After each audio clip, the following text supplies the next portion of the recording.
What's going on, everyone? Welcome to another episode of Let's Be Real. I'm your host, Joe Mambu, and I'm here with Cheyenne. What's going on? What's going on? How you doing? How you doing? Good? Oh yeah, I'm chilling. All You know, right. it's NFL day. It is NFL Day. It is also Kobe's birthday. It is also Kobe's Right, birthday. right. Got some hooping in earlier, just because you have to. Yeah, that's the one sport I can't play, so you'll never see me. I'm gonna Kobe by not touching a basketball. Damn. Yeah, Oh, it's like that. listen, I respect it. I respect it. But yeah, we do have a lot of NFL topics to talk about today, right? So while the NBA is supplying a bubble, the NFL necessarily doesn't have it under wraps when it comes to their bubble. I know we talked a little bit about last week about a young gentleman, undrafted rookie from the Seahawks, who brought a woman in. And reading some of this bubble stuff for today's episode, or the bubble that isn't there, was kind of weird to me. So this is episode 111 for all you guys. It's called the NFL issue, because the NFL has a big issue. Yes. The same Per issue. usual. Yeah, per use. But at least it's not the typical stuff that the NFL is known for. The MLB kind of had an issue with this as well. And with a couple of the Marlins players, because in Florida they just don't give a fuck about rules. Florida's just. I don't know why Florida exists. Listen, just take that at this tip point. of Just the cut it off. southeast and just cut it off. Just cut it off. Let it just float somewhere. But so the NFL is gonna have these same issues right now. It's training camp, and they have their protocols for the facilities, but they have this. They coined this term of virtual bubble. Mm-hmm. So basically what it is that while you're on the campus, obviously there's rules and regulations, and there are rules for being off campus, but how willing are these guys to actually follow the rules, right? Like it's kind of on the onus on each individual, personnel, coaches, players, even like team facility managers and whatnot, the team doctors and all that. But how do you feel? Like, do you feel like the bubble that the virtual bubble that the NFL is like trying to have, do you think like that's going to work? Do you think it'll be a full season? No. Honestly, I'm gonna be real with you, because first of all, maybe this is just me, but I feel like we hear more scandal from NBA than we do from NFL than we do from NBA. Yeah. Because honestly, it's kind of like I said in the last episode where I talked a little bit about Odell and how like Giants had to switch him out because it wasn't that he was a bad player. It was just that he was too messy. Yeah. And I feel like that kind of goes for a lot of players in the NFL. Yeah. So when it comes to a bubble, that means there's a lot more restriction. There are a lot more rules in place. There's a lot that you have to take into consideration. And I feel like a lot of the players in the NFL, a lot of them are serious enough to handle it, of course. Those are usually your best players. But there are going to be a lot that are testing it. And the problem is everybody needs to be on board in order for a bubble to work, because you could have the top guys doing everything that they need to do, following all the rules. They're doing everything 100%, focusing on the game. And then you have the rookies or the less mature guys coming into the game, and they're breaking rules, they're having fun, they're being young, they're excited about being a pro player, and they go out, break the rules, catch the Rona, bring it back to the best guys. So now everybody's taken down because one or two guys didn't follow the rules. The bubble isn't really going to be effective with the NFL. No. Plus, didn't they say it was like because they're more full contact than other sports? So that's an issue too, right? To be fair to the NFL, right? Like we're not talking about where the cheerleaders gonna stay. Can't stay next to the football players. Well, honestly, to be socially responsible, cheerleaders aren't really a requirement. I get it; they get your spirits up. We all love to see them, but they're not a requirement. It's not like, where are we gonna put the cheerleaders? They don't need to be there. Yeah, I'm sorry. I know y'all got jobs too. But it's just they don't need to be. So that may be one of the things is where you have to kind of have that essential personnel to be like, you can't really need to be here. like integral. Is that the word I'm looking for? Yeah, you need to be integral. Yeah, you need to be integral to the team. It needs to be like literally we can't play football without you. So those are the only people that should show up. It's tough, man, because I don't know what the NFL could do. Like I know what they're doing with their sanitizing station, and they have this new position and within the team facilities called ICO, which is like dealing with the coronavirus, in which they're gonna do like testing. They're gonna do testing like 3 times. I think it was like 3 times a day for like 2 weeks, right? Because that's Like supposed to COVID be test? yeah, COVID test. So like you get like NFL players are getting tested every day. But does Because COVID even show up that immediately? that's the thing. Like as soon as it enters your system, Yeah. you can test positive? Like that's the thing. That's why it's called the novel coronavirus, because it's like, how do you really go about tracking it? You know what I mean? It makes it hard. And listen, I know the NBA is a shining example, and the NFL is trying to, reach to that level, but it's really hard, right? Yeah. It's on to, like you said, the best players have to set the example, but even then, you got a couple knuckleheads because Wearing our mask. Yeah. Because everyone's like, well, I don't have it. I feel fine. And they don't follow procedures. And now you're the problem. Yeah. So it only takes one person. Yeah. And that's the problem. NFL's not going to run perfect like that. It's not. So my thing is that the guy we talked about last week. The knucklehead. Yes. Yeah. Continue. So he snuck this woman in, dressed as a player. I don't know how that. Obviously, it didn't work, but he tried to sneak this woman in, and he got caught. My thing is, if it's a virtual bubble, couldn't you just wait till you left, like the team facility, like? Yeah, because that's the thing. I thought it was nailed down like the NBA was. Yeah. So I'm like, okay, maybe he really got a little antsy. He couldn't take it anymore. But what I'm hearing is you can leave the bubble. Yeah. That's what I'm hearing. Like you could go home. You know what I mean? So it's You just can go to this nightclub, get your rocks off, go back home. Yeah. Whatever floats your boat. Undrafted rookie, guy's a knucklehead. But I'm just like, yo, these rules that the NFL is implementing, it's not going to work. It'll never work. You're not going to have a season. Is baseball canceled? I don't think so. I think No? they're still trying to figure that They're out. still trying. Yeah, because I know like Because I think they have the Marlins, same issues. Yeah, Because their teams are pretty big too, right? Yeah. Yeah. So listen, it's interesting. We're definitely gonna keep up on that story because I want to see how that happens. Mm-hmm. I want to see what happens because I think it gets like up to like week 2. I say we leave all players at home, get them all P5s, give them Madden, and just duke it out. That's true. Man. I would watch them play Madden. But then so Dak Prescott has a lot of love. I mean, that's how it happens. Yeah. The star sits down for a minute. And some up and rising kid comes in and takes the spot. Drew Bledsoe, man, and then Tom Brady came, and the rest is history. Little cheating here, there, some Spygate, and all some that. Deflated balls. But listen, so when it counted, he was money. Him and Belichick. I'll never say it because I'm a Giants fan. I can't. Listen, I'm not giving any props to Brady ever. Listen, I feel you, but the Giants had stopped him from getting 2 more Super Bowl rings.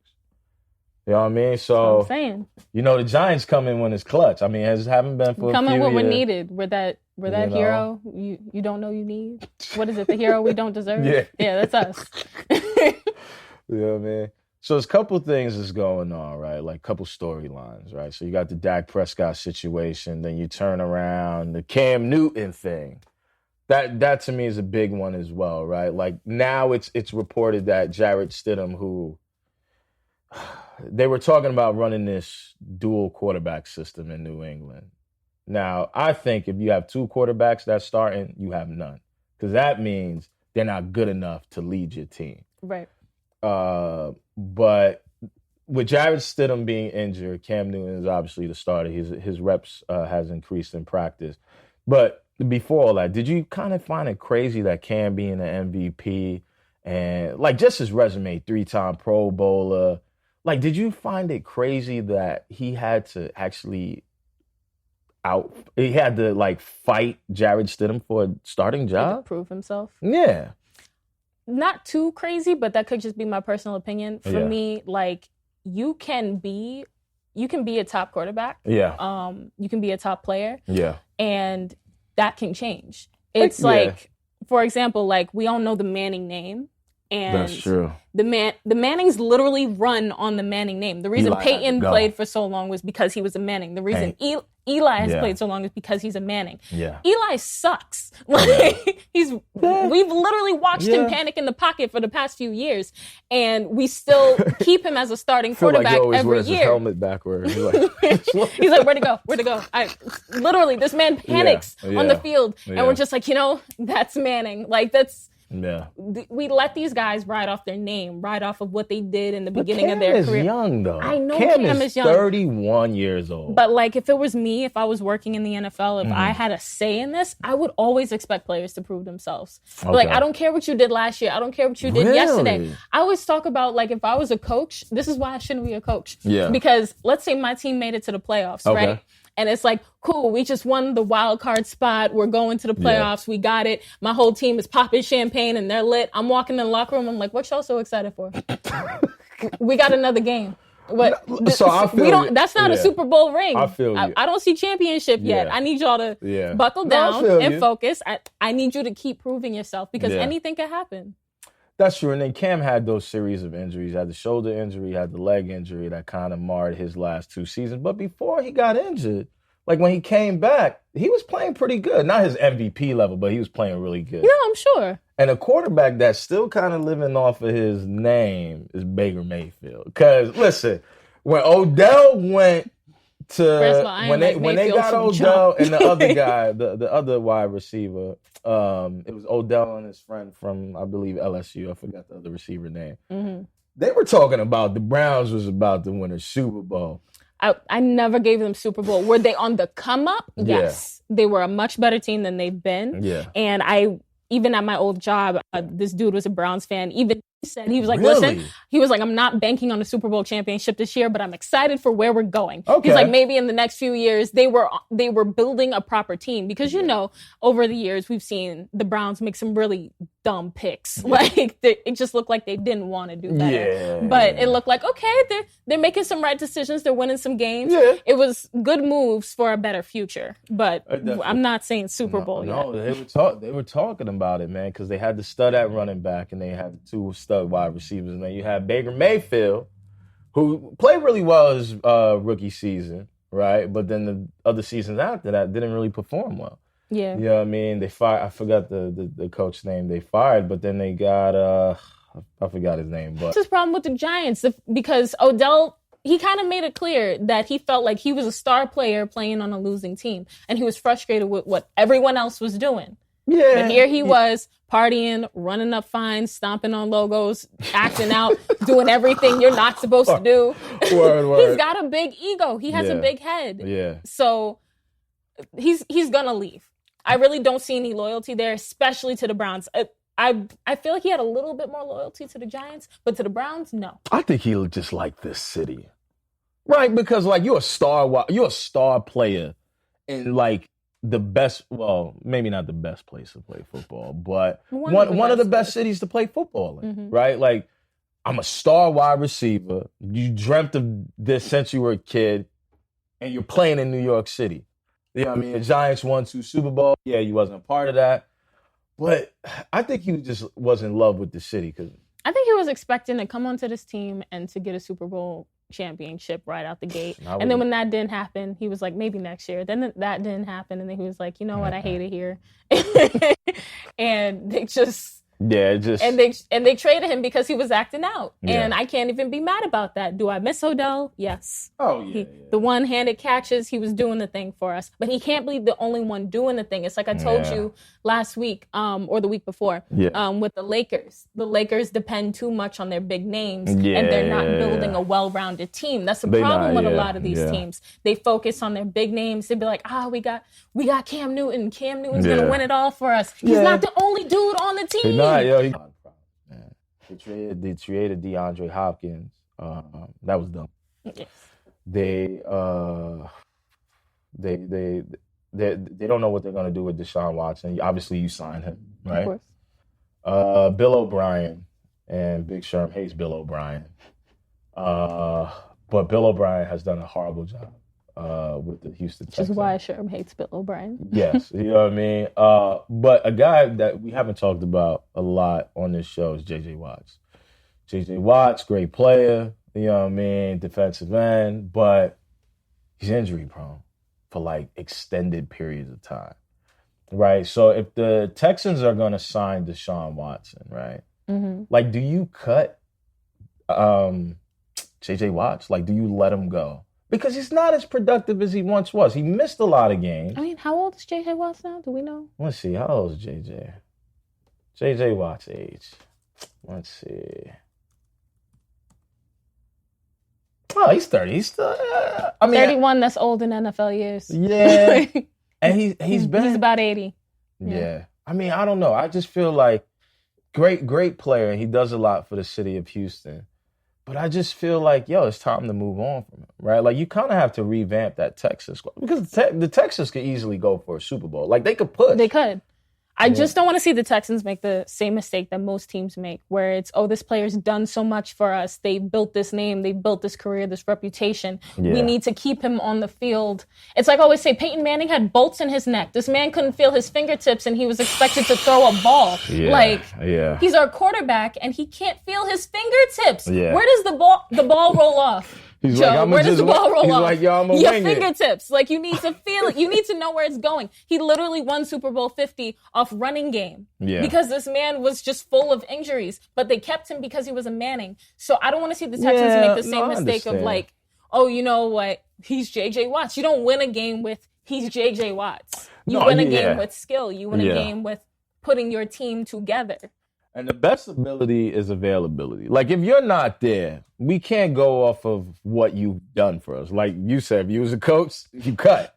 And I have no patience. And I get it, but it's one of them things. Is like, I like J.J. Watts. I like what he does for the city of Houston. He's a tremendous player. When he's available, he's the man. But the problem is he's not available.